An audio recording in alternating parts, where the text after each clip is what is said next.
বিসমিল্লাহির রহমানির রহিম। রাওয়ার সম্মানিত চেয়ারম্যান, সদস্যবৃন্দ, অবসরপ্রাপ্ত কর্মকর্তাবৃন্দ, লেডিজ অ্যান্ড জেন্টলম্যান, আসসালামু আলাইকুম। রাওয়ার ৪৪তম প্রতিষ্ঠা বার্ষিকীতে উপস্থিত থাকতে পেরে আমি নিজকে অত্যন্ত ভাগ্যবান মনে করছি এবং খুবই আনন্দিত হয়েছি। রাওয়া আমাদের অবসরপ্রাপ্তদের দ্বিতীয় বাড়ি, সেকেন্ড হোম। এখানে আসার খুব বেশি সুযোগ হয় না। আগে বছরে একদিনই আসতাম, ভোটের দিন, যেদিন নির্বাচিত হতো নির্বাহী কমিটি, সেদিন এসে একটা ভোট দিতে আসতাম। অনেক বন্ধু বান্ধব, পুরনো দিনের সাথীদের সাথে দেখা হতো। সময়ের পরিক্রমায় ধীরে ধীরে এদের অনেকেই হারিয়ে গিয়েছেন। আমারও এখন বয়স ৮২ বছর। কতদিন রাওয়ায় আসতে পারবো জানি না, বাট এখানে আসলে প্রত্যেকটি মুহূর্ত আমি খুবই উপভোগ করি। আরেকটি জিনিস খুবই বলতে ইচ্ছা করছে, স্পিকার, প্রেসিডেন্ট, প্রধানমন্ত্রী, এইসব পদের চেয়ে আমি অনেক খুশি হতাম যদি সেনাবাহিনীর একজন জেনারেল হিসাবে বাড়ি যেতে পারতাম। I was cut out for the army. Unfortunately, couldn't stay there long. মাত্র ৮ বছরের সৈনিক জীবন, কিন্তু মনে হয় যে গতকালকেও সেনাবাহিনীতে ছিলাম। রাস্তা দিয়ে যখন ইস্টবেঙ্গল রেজিমেন্টের একজন সৈনিক যায়, গাড়িতে বসে তারা যায়,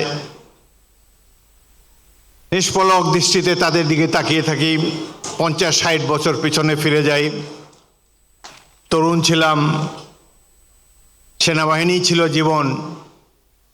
একটা জিনিসে অবশ্য আল্লাহর কাছে শুকরিয়া আদায় করি, ১৯৭১-এ সেই মাহেন্দ্রক্ষণে সেনাবাহিনীতে ছিলাম এবং একজন সৈনিকের কাছ থেকে দেশবাসী যা আশা করে সেই আশা পূরণের ক্ষেত্রে পিছপা ছিলাম না। যশোর ক্যান্টনমেন্টে আমাদের পরীক্ষা হয়েছিল। এই ক্যান্টনমেন্টে আমি একমাত্র বিদ্রোহী অফিসার ছিলাম। মাত্র ২.৫ বছর তখন চাকরি। কমান্ডিং অফিসার এবং আরও অফিসাররা সব সিও রুমে বসা ছিলেন।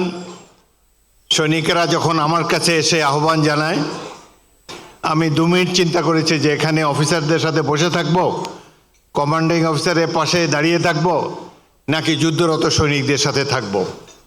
আমার মনে হলো যে সৈনিকদের সাথেই থাকা ভালো। বহুদিন পর সুযোগ এসেছে বাঙালিদের যুদ্ধে অংশগ্রহণ করার, ২৫ বছরের অন্যায় অবিচারের বিরুদ্ধে জবাব দেবার। সুতরাং আমি সঠিক সিদ্ধান্ত নিতে পেরেছিলাম বলে আল্লাহর কাছে শুকরিয়া আদায় করছি। রাওয়া আমাদের সকলেরই সংগঠন। মাঝখানে কিছুটা বিচ্যুতি ছিল যখন নির্বাচিত কমিটি ছিল না। আমি আশা করব আগামী দিনগুলোতে কিয়ামত পর্যন্ত সবসময় যেন রাওয়াতে নির্বাচিত কমিটি থাকে।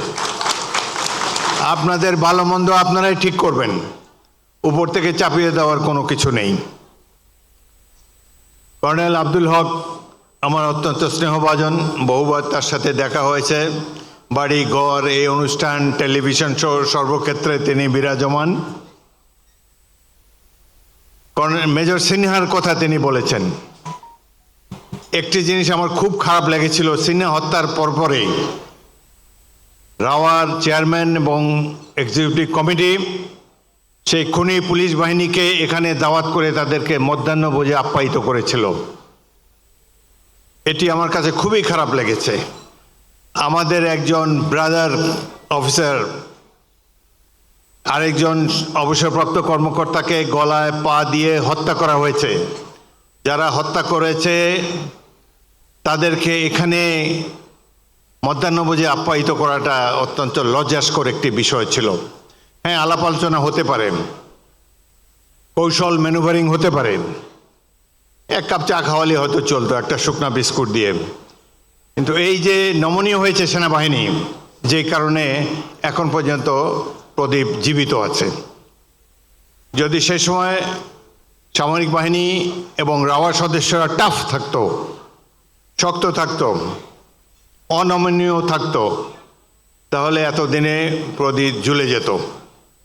যাই হোক, আমি সামান্য মানুষ, আমি বিচার বিভাগেও না, নির্বাহী বিভাগেও না। যেহেতু রাওয়া চেয়ারম্যান বলেছে, আমি আমার যেটুকু সাধ্য বা যা কিছু যোগাযোগ আছে তা দিয়ে চেষ্টা করব যাতে সিনহা হত্যাকাণ্ডের যে রায় আদালত দিয়েছে সেটি যেন দ্রুত বাস্তবায়িত হয়। আজকে এত আনন্দ ঘন আলো ঝলমল পরিবেশে রাওয়ার অনুষ্ঠান দেখে খুবই ভালো লাগছে।